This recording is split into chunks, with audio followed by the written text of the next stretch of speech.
소방기술사 김일영입니다. 32번째 시간입니다. 지난 시간에는 도면을 근거로 그려보았습니다. 아직 더 그려야 합니다. 저는 프로젝트마다 그리는데 시간이 많이 걸렸어요. 그렇다면 책상에 오래 앉아서 수행해야 해요. 엉덩이가 무거워야 한답니다. 그리고 성격도 좀 꼼꼼해야 해요. 이번 시간도 기대가 되나요? 오늘 강의는 교재는 231페이지부터 239페이지까지입니다. 전 시간에 따라하기 1까지 하여서 이번은 따라하기 2와 계단 및 승강로, 스모크타워 만들기까지 하겠습니다. 지하 3층에 기본 바닥 도면이 완성되었죠. 램프의 벽체에는 방화 셔터가 있다고 하고 열린 것으로 하여서 계급부 크기를 3 곱하기 6 해서 18제곱미터로 큰 계급부를 그려 넣었습니다. 램프의 계급부를 만들지 않으면 지하 주차장에서 5개로 공기의 누설이 없게 되어 부속실의 차압이 형성이 안 될 수가 있습니다. 실수하는 일이 없도록 해야 됩니다. 꼭 램프는 그려야죠. 스모크 타워에 있는 그물망이 자주색으로 있는데요. 이 부분은 수익 덕트 부분으로 나중에 속성을 넣을 거예요. 그래서 송풍기까지 다 그리고 그쪽 연결한 다음에 넣을 겁니다. 다음 층을 그리기에 앞서서 층고 데이터를 수정해 보겠습니다. 지하 3층이 원래 기본은 디폴트 값을 3m였었죠. 3m를 수정해야 되죠. 수정하는 방법은요, 여기 레벨 쪽에 보면요, 오른쪽 화면 보이죠? 거기 레벨 쪽에 여러분 화면은 안 보이나요? 레벨 데이터 쪽에 클릭해서요, 보면은 클릭하면 이렇게 뜹니다. 기본적으로 뜨는데요. 이름을 바꿔요. G3으로 지하 3층을 바꾸고 층고를 바꾸죠. 층고를 바꾸는데요. 엘리베이션이 위쪽에 있는 엘리베이션이 바닥 3층 바닥 레벨이에요. 3층 바닥 레벨 치고 descent to 레벨 다운 어버브 이게 이제 해당 층고입니다. 3층 바닥에서 천장 위에 2층 바닥까지죠. 그래서 단면들 보고 입력을 하는 겁니다. 그렇게 입력을 하면은 돼요. 그러면은 이게 가장 바닥층에서만 이게 떠요. 엘리베이션이요. 그래서 단면들 보고 입력하는 거죠. 그 다음에 이제 지하 3층이 완성되면요. 지하 3층을 복사해서 지하 2층에 기본 도면을 그릴 거예요. 지하 2층에 송풍기실이 있어요. 그래서 복사한 다음에 도면을 추가로 그리면 됩니다. 층 복사하는 거 아까 얘기했죠. 레벨에서 카피 레벨 한 다음에 패스트 레벨 하면 돼요. 패스트 어버브 레벨 넣어요. 이렇게 여기 나와 있네요. 예. 지하 3층동에서 카피 레벨 한 다음에 패스트 레벨 하면요. 그 다음에 위층으로 어버브 커런트 레벨을 선택하면 지하 2층 도면으로 갑니다. 예, 그러면 지하 2층 도면 가서 친구 데이터를 수정하면 돼요. 레벨 에디트 레벨 데이터에서요. 네, 그 다음에는 이제 계단을 입력해 보겠습니다. 지하 3층 아래층에서 계단 공간을 만들었죠. 공간을 만들었다고 해서 계단이 완성된 것은 아니에요. 바닥에서 그려진 선이나 공간은요, 위층에서 볼 때는 하나의 벽이나 직육면체 공간이에요. 즉 층과 층은 막힌 공간이라는 것이죠. 그래서 계단 등 수직으로 연결되는 공간은요, 구멍을 뚫어서 연결해야 됩니다. 지하 2층의 공간은 지하 3층의 천정이죠. 그래서 출입 계급부는 지하 2층 바닥에서 뚫습니다.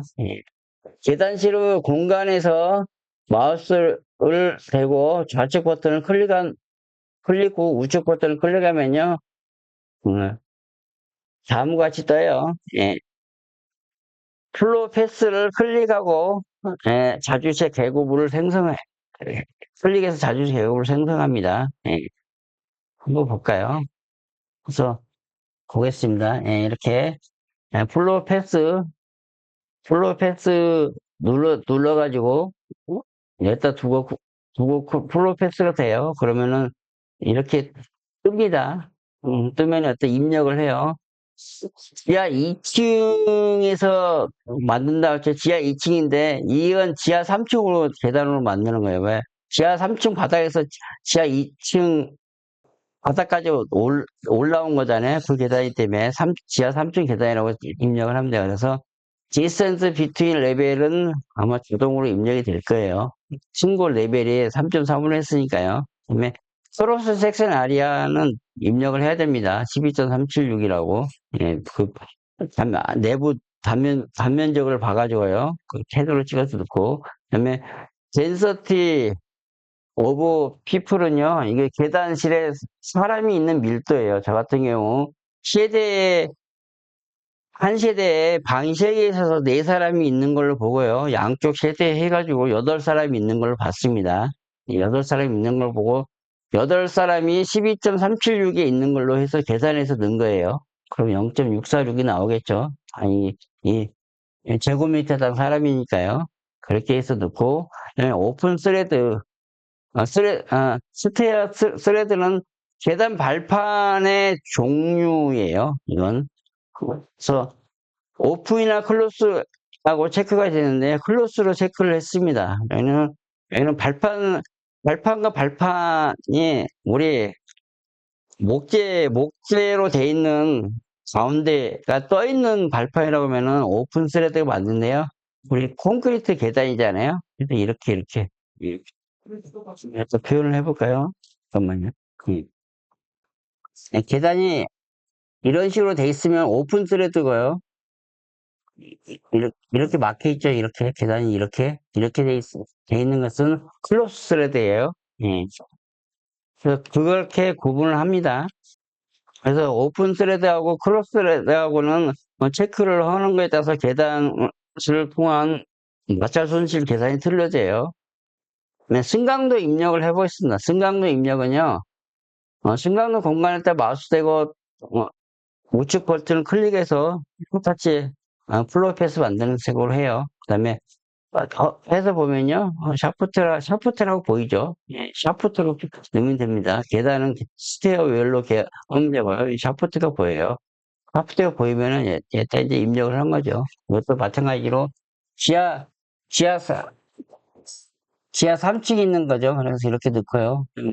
4.3 자동으로 아마 입력될 겁니다. 그 다음에 크로스 섹션 아이를 6으로 놔요. 그 다음에 파라미터는 건들지 않고 러프니스 여기만 잘 넣습니다. 러프니스 0.003으로 넣습니다. 왜 그러냐면 콘크리트는 조도가 3mm잖아요. 근데 단위가 미터이기 때문에 그래요. 꼭 단위는 주의해야 됩니다. 예, 조도는 거칠기를 뜻하죠. 예. 그래서 조도는 소방기술사의 발간한 핸드볼 참조해서 하면 돼요. 이제 여기서는 상대조도라고 표현되어 있는데요. 다른 외국 자료를 보면은 절대조도라고 표현되어 있어요. 저는 아직 이 기준을 무엇 보고 했는지 모르겠으나요. 이 마찰 손실시에서도 입시론 값이 그걸 의미하죠. 그래서 입시론 값이 이 조도를 의미합니다. 이 마찰 손실시에서도 단위를 꼭 주의해야 됩니다. 여기 입시론 값하고 이 D하고 단위를 통일해야 돼요. 그래서 같이 통일해야지 어, 서로 나눠지니까요. 통일을 해주면 똑같이 됩니다. 그래서 조도를 보면요, 국내에서는 지금 볼트는 0.18을 많이 쓰고 있어요. 근데 콘탐의 기본값은 0.18에 0.09예요. 그렇기 때문에 꼭 볼트는 수정을 해줘야 됩니다. 네. 전공금이 파이프 샤프트 등의 누설 씀을 한번,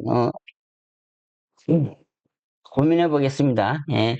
재현구역과 면하는 파이프 샤프트나 EPS 등은 수직으로 통과함으로 누설 틈새는 재현 성능에 영향을 미칩니다. 그 재현구역 안에 있기 때문에요. 그래서 좀 더 정확한 시뮬레이션을 쓰기 위해서는 도면을 충실하게 입력을 해야 되죠. 입력을 위해서 누설 틈새를 검토해 봤어요. 각종 논문 자료와 합리적인 가정으로 입력을 했습니다. 내화 충전 구조의 시험 조건에는 면패드 적용 시험에서 구멍이나 화염이 발생이 없어야 된다고 하죠. 따라서 기밀하다고 볼 수 있습니다. 그러나 시간의 경과나 시공상의 오류로 인해 틈새가 발생할 수 있어요. 그래서 한편 광화문의 시험 시의 내화 시험 기준에 보면 시험체 균열 게이지의 최대 틈새는 25mm. 균열 게이지가 관통하지 않을 것으로 명기서 그래서 최대 25mm의 환경 단면적을 누설 틈새로 가정을 한 겁니다. 합리적인 가정을 해본 거죠. 그래서 그렇게 계산을 하면요 0.06가 나와서 경공구 바닥 아니 EPS랑 TPS가 있잖아요. 그럼 이 바닥을 틈으로 보면 단면적으로 보면 이렇게 올라가죠. 뭐 볼트가 올라가든지 뭐 파이프 샤프트가 올라가고 이게 층간 방어구로 막잖아요. 막아도 나오는 누설 틈새를 저는 0.00으로 봤다는 겁니다. 뭐 여기 전공구가 있죠. 전공구가 있는 것은 전공구는 0.002를 받는 전공구는 애슐의 핸드북에 나와 있는 걸로 봤습니다. 0.001은 이 전공구가 있는 틈새 면적이고요. 바닥에 있는 것은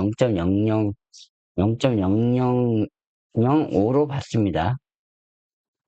그다음에 이 밑에 있는 표는요, 애슐에 있는 자료네요. 예. 뭐 자료에는 있지만 실제 이걸 보고 저는 입력하지 않아요. 왜냐면 이게 아이템당이니까는 이것보다 더 큰 것 같아요. 그러니까 PD 전공구 누설은요, 어, 리키제 아리아, 리키제 아리아를 선택해서 입력을 하면 됩니다. 이거는 여러 가지가 있어요. 입력하는 건, 오픈, 엘리멘트, 이쪽에 보면은 여러 가지가 있죠. 이 중에서 그걸 선택한다는 겁니다. 그래서 우측에, 그래서 PD 리크로 해서, 바닥 누설로 봤다고 하면요. 퍼 아이템 해가지고 0.0005를 여기다 넣는 거죠. 이건 0.65로 넣고요. 그렇게 해서 합니다. 그러면 램프가 있죠. 지하 2층에 우측에 램프 관통을 시켜야 되죠. 그 수직 개구부니까요. 수직 개구, 램프는요, 큰 걸 뚫는 걸로 봤어요. 그래서 저는 뚫는 걸로 봤는데, 아까 18제곱미터라고 했잖아요. 그게 셔터에 한번 만들어 놨죠. 셔터에 우측에, 이쪽 구석대에 보면은 여기에 틈새가 하나 있잖아요. 램프가 있고. 그때 만들었던 그걸 끌고 오는 거예요. 그냥 같은 걸로 해서. 이렇게, 뉴 엘리멘트가 이걸 기존에 있는 것 중에 선택해서 하면 됩니다. 바닥에다 틈새를 만들어 놓고요. 그렇게 하면은 인칭 건축 도면이 완성이 됐습니다. 오늘은 32번째 시간으로 도면을 보고 지하 3층에서 지하 2층을 복사하고 계단, 승강로, 램프 등의 상하로 연결해 보았습니다. 콘탐에서는 위층에서 바닥을 뚫어서 아래층을 연결해요.